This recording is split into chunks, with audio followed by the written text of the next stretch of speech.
transportation and traffic management pillar of the Themes Plus developmental agenda.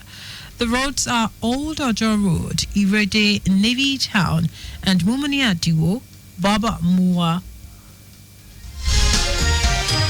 Governor Sanwo-Olu expressed gratitude to members of the communities, described the roads as strategic towards improving the socio-economic power of residents by making commuting stress-free. The governor, who pledged that his administration will not be deterred from delivering more dividends of democracy to Lagosians, urged the people to own the infrastructure while the government will gear up efforts to ensure infrastructural development to link the riverine areas in Amuwo, Odofi and Ojo together.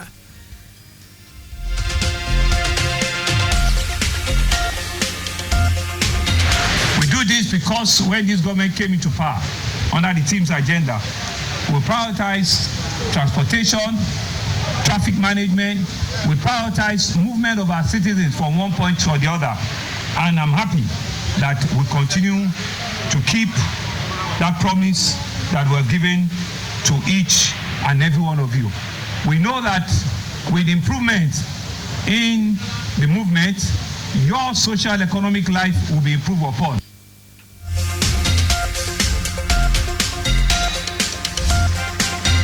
Earlier, Special Advisor to the Governor on Infrastructure, Lufemi Darmala, noted that the infrastructure improvement totaling 10.10 kilometers are critical to the development and prosperity of the area and services as a vital transportation corridor that facilitates economic growth, enhanced movement of goods and services.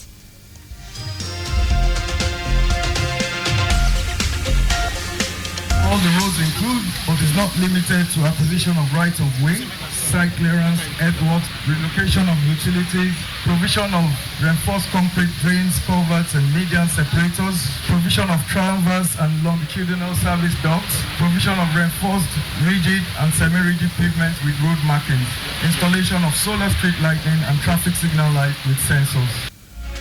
Our correspondent Adiola Akindele reports that the road project is strategic to the Lagos-Badagry Expressway and will improve connectivity, support intermodal transportation, linking key transportation hubs, including jetties and bounded terminals in the area.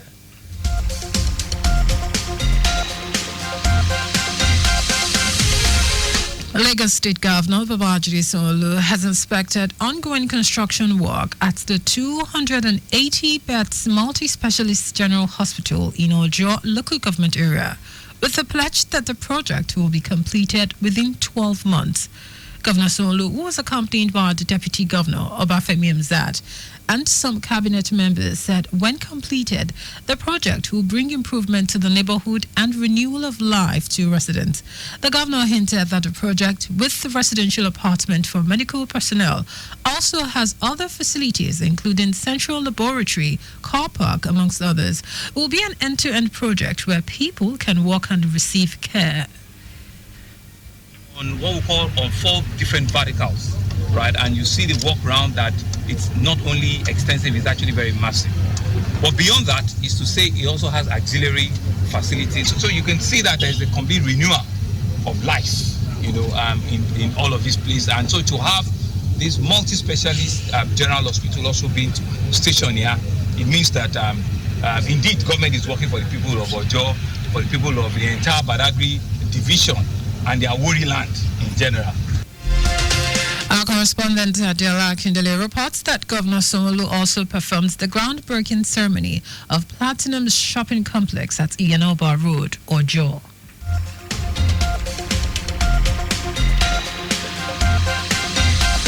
The Lagos State government has distributed 300 checks to another set of beneficiaries of the Sanwo-Olu Lessons Financial Assistance Program, in line with its commitment to continuously improve the lives of its residents. Special Advisor to the Governor on Political, Legislative and Civic Engagement, Afolabi Tajuddin, said the laudable gesture by the Governor is a testament to the fact that the government is still fully committed to its goal of putting smiles on the faces of Lagosians while ensuring an all-inclusive governance where no one is left behind. Reiterating the dedication of the Lagos State government to alleviating the financial challenges of the residents of the state, Tajuddin said the presentation is just the tip of the iceberg as more checks will be presented in the coming months. Clarifying the process for accessing financial assistance, Tajuddin explained that applicants must submit a letter of request clearly stating their needs and specifying the amount of financial support required.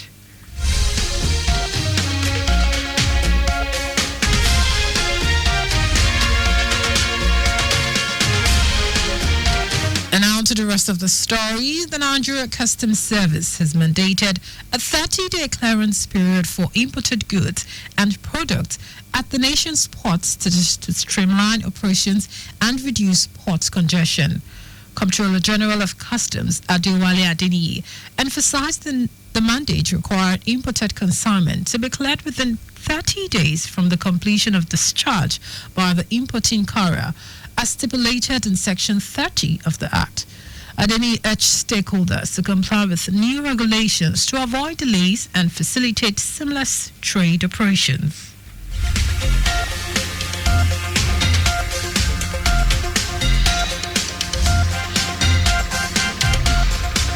The Ministry of Interior has generated 6 billion naira as revenue in 2024, a 50% increase compared to the previous year.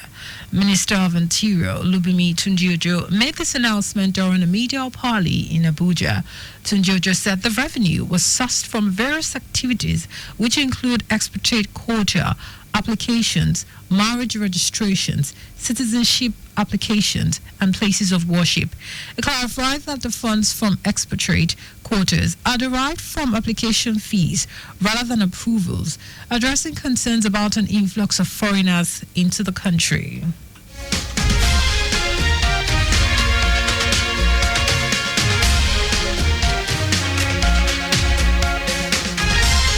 The Nigerian Institute of Medical Research, NIMR, has called for increased internal research funding to help address the nation's health challenges and improve quality of lives.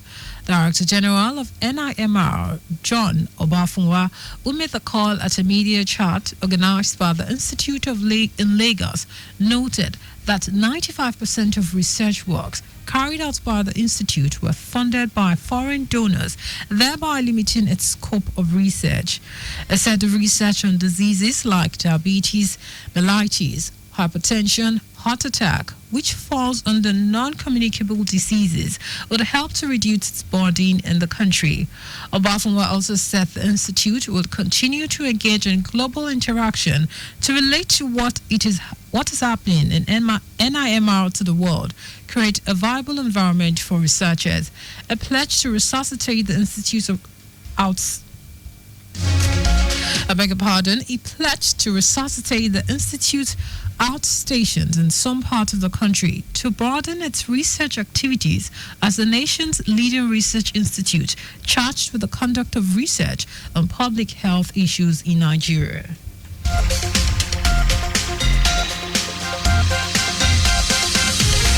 And in foreign news, 2 Colombian Air Force planes sent to the United States to fetch deported migrants have landed in the capital, Bogota. The migrants had been on U.S. military flight headed for Colombia on Sunday when Colombian President Gustavo Petro barred the U.S. military aircraft from landing, arguing that those on board were being treated like criminals. The incident took the two countries to the brink of a trade war after President Donald Trump threatened to impose 25% tariffs on Colombian goods, and Petro said he would rather retaliate in kind.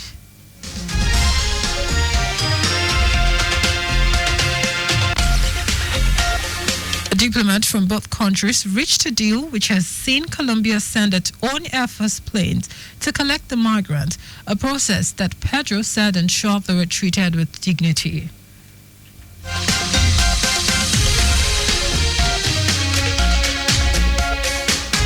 And in sports, Super Eagles captain William Trust Ekong has reacted to the team's 2025 Africa Cup of Nations draw, declaring that Super Eagles would not underrate their group opponents. The three-time African champions are drawn in Group C with Carthage Eagles of Tunisia, Cranes of Uganda, and Taifa Stars of Tanzania. Trust Ekong said the team has the quality to beat other teams to the title. The Super Eagles will open their campaign at the competition against Tanzania at the Complex Sportif des Fers on Tuesday, December 23. Eric Chahessad will take on Tunisia in their second group game at the same venue 4 days later. The Complex Sportif des Fers in Fes will also host their final group fixture against Uganda on Tuesday, December 30.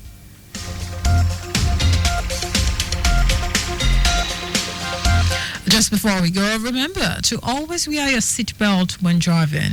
You can follow us and like all our various social media platforms: X at Traffic Radio 961, Facebook Lagos Traffic Radio 96.1 FM, Instagram Lagos Traffic Radio 961. Subscribe and watch our news and programs live on YouTube at Traffic Radio 961. You can also visit our website www.trafficradio961.ng.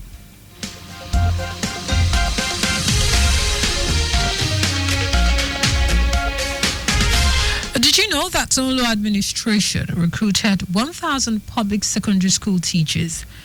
You can get more details on the Lagos State Government website. To end the news, here are the highlights of the major stories.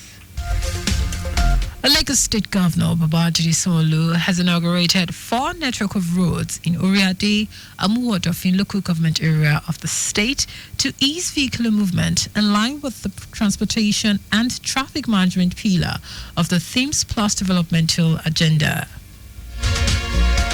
The Nigeria Customs Service has mandated a 30-day clearance period for imported goods and products at the nation's ports to streamline operations and reduce port congestion. We also told you that 2 Colombian Air Force planes sent to the United States to fetch deported migrants have landed in the capital, Bogota. And in sport, Super Eagles captain William Trust Ekong has reacted to the team's 2025 Africa Cup of Nations draw, declaring that the Super Eagles would not underrate their group opponents. For contact with the newsroom, send a message to info@trafficradio961.ng. That ends the news broadcast compiled by Adewale Olowokporoku. I am Sarah Adesanya. Thank you for listening and God bless you.